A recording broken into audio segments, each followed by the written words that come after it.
जब जंगल बोलते हैं तो भाषा शब्दों की नहीं, आस्था की होती है। और जब कोई अपना वचन तोड़ देता है तो जंगल स्वयं न्याय मांगते हैं। ये कहानी है उसी न्याय की, जब देव मनुष्य के शरीर में उतर कर कहता है वचन निभाओ, नहीं तो ये जंगल खुद गवाही देगा।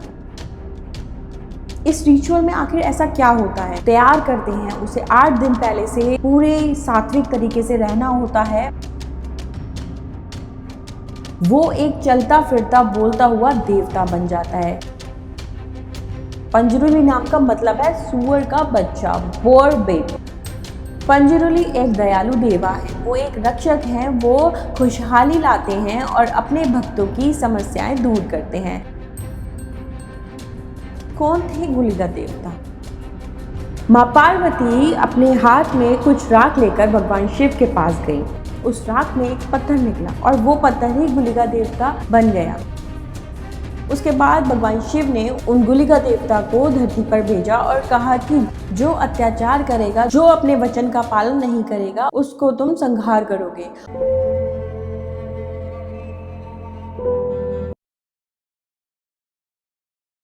Hello and welcome to real with Deepika. आपका स्वागत है मेरे इस पॉडकास्ट में। मैं अपने पॉडकास्ट में बातें करती हूँ कुछ ऐसी अनसुने रहस्यों की, कुछ ऐसी अनसुनी कथाओं की जो आप रेयर सुनते हैं। चाहे वो कहानी हो देवी देवताओं पे आधारित हमारे हिंदू धर्म के, या फिर कुछ ऐसी अनसुनी हॉरर स्टोरीज जो आपके रोंगटे खड़े कर देती है। आज मैं जिस कहानी में आपको अपने साथ ले जाने वाली हूँ, ये एक ऐसी कहानी है जिसने इस टाइम दुनिया के हर एक इंसान को हिला के रखा हुआ है। तो जी हाँ, मैं बात कर रही हूँ Kantara chapter 1 recently released film की। Actually this is not a film only, ये हमारी सभ्यताओं से जुड़ी, हमारी आस्था से जुड़ी एक ऐसी कहानी है जो हर एक हिंदुस्तानी, हर एक भारतवासी को कनेक्ट कर रही है।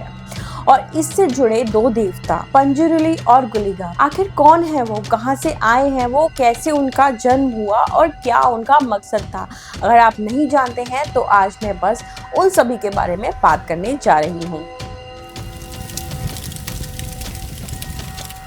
तो चलिए आज इस डिवाइन मिस्ट्री में उतरते हैं और जानते हैं कुछ ऐसे रहस्यों को जो आपके रोंगटे खड़े कर देंगे। तो कांतारा का आखिर मतलब क्या है? कांतारा का मतलब है जंगल। और कांतारा को आसानी से समझने के लिए हमें समझना होगा सबसे पहले उस कथा यानी रिचुअल को, जिसे भूता खोला या देव्य आराधना भी कहते हैं। इस रिचुअल में आखिर ऐसा क्या होता है? इस रिचुअल में हम एक इंसान को तैयार करते हैं, उसे 8 दिन पहले से पूरे सात्विक तरीके से रहना होता है।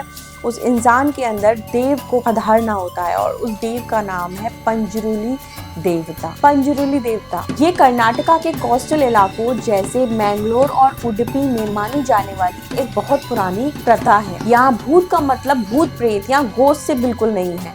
भूता का मतलब है एक दिव्य आत्मा या स्पिरिट। ये आत्माएं उस गांव की रक्षक हो सकती हैं, किसी परिवार की कुल देवी या कुल देवता हो सकते हैं, या फिर नेचर की कोई शक्ति हो सकती है। भूता खोला एक अनुष्ठान है जिसमें एक ट्रेंड कलाकार, जिसे देवा नर्तक कहते हैं, उस दिव्य आत्मा को अपने शरीर में आने का न्योता देता है। बहुत ही सुंदर मेकअप और बहुत ही प्यारी कॉस्ट्यूम के साथ उनके फेस पर येलो कलर लगाया जाता है, ब्लैक कलर यूज होता है, रेड कलर यूज होता है। इन सारे कलर्स का सिंबल हम अपने देवों से रिलेट करते हैं। और ये सारा मेकअप और कॉस्ट्यूम्स डिजाइन करने के बाद वो इंसान सिर्फ एक इंसान ही रहता, वो बदल जाता है एक देवता के रूप में। वो एक चलता फिरता बोलता हुआ देवता बन जाता है जो गांव वालों की परेशानियां सुनता है, उन्हें आशीर्वाद देता है और न्याय भी करता है। ये प्रथा कांतारा फिल्म की सोल है। जी हाँ, तो कांतारा में सबसे पहले आपने देखा होगा भूता खोला होता है, उसके बाद उसमें पंजरुली देवता आते हैं और वो गांव वालों की समस्या को सुनते हैं और उनके निवारण करते हैं।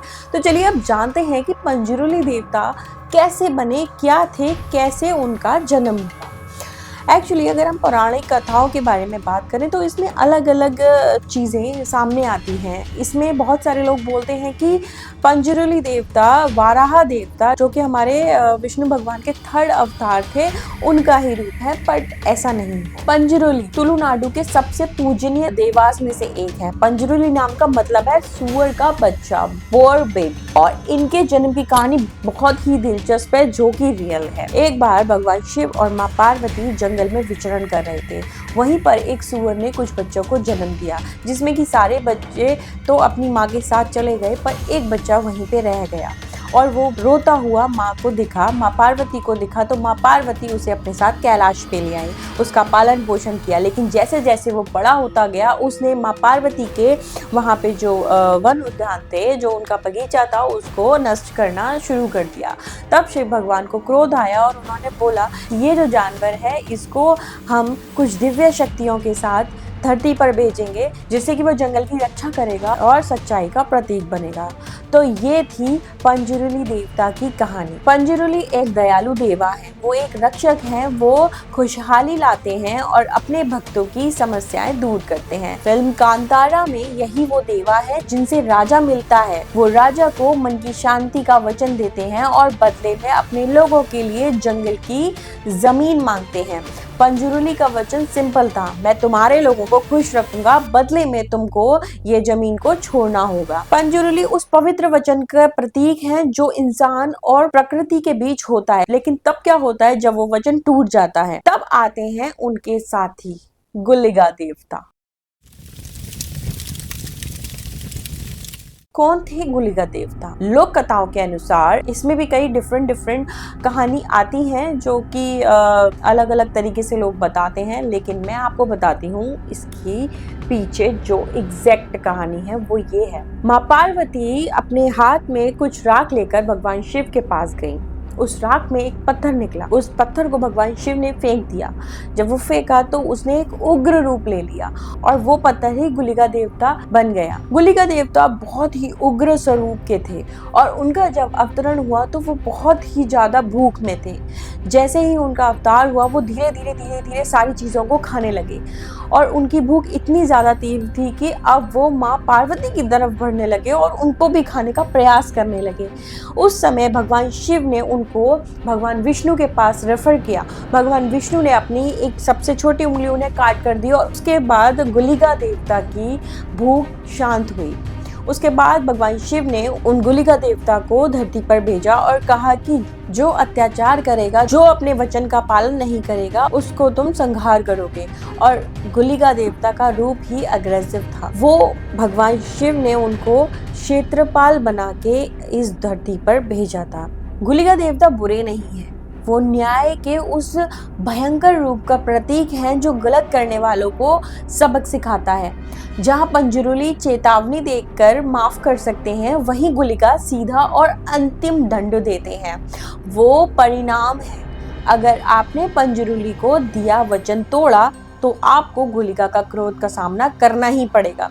तो ये थे पंजरुली देवता और गुलिगा देवता। जहाँ पंजरुली देवता न्याय के प्रतीक और सौम्य हैं, जहाँ वो एक वार्निंग देकर छोड़ देते हैं, वहीं गुलिगा देवता उनसे बिल्कुल अलग हैं। वो सीधा न्याय करते हैं, वो सीधा फिनिश करते हैं। आपने कांतारा मूवी में देखा होगा कि पंजरुली देवता अपने भक्तों के लिए, अपने बच्चों के लिए हमेशा सौम्य रूप में रहते हैं। वहीं गुलिगा देवता जहाँ शिवा की बॉडी के अंदर आते हैं, वहीं सब कुछ तहस नहस कर देते हैं। और आपने देखा होगा कि जब राजा पूरे जंगल को मारने आता है, जब पूरे जंगल में आग लगा देता है, उसके बाद जब गुलिगा देवता शिवा की बॉडी में आते हैं तो उनकी भूख मिटाने के लिए गांव के सभी लोग उनके सामने कुछ खाने के लिए रखते हैं, लेकिन वो वहाँ पे उसको थोड़ा सा खा के बोलते हैं कि नहीं, मैं अपनी भूख इस राजा के खून को पी कर के ही मिटाऊंगा। और वही हुआ।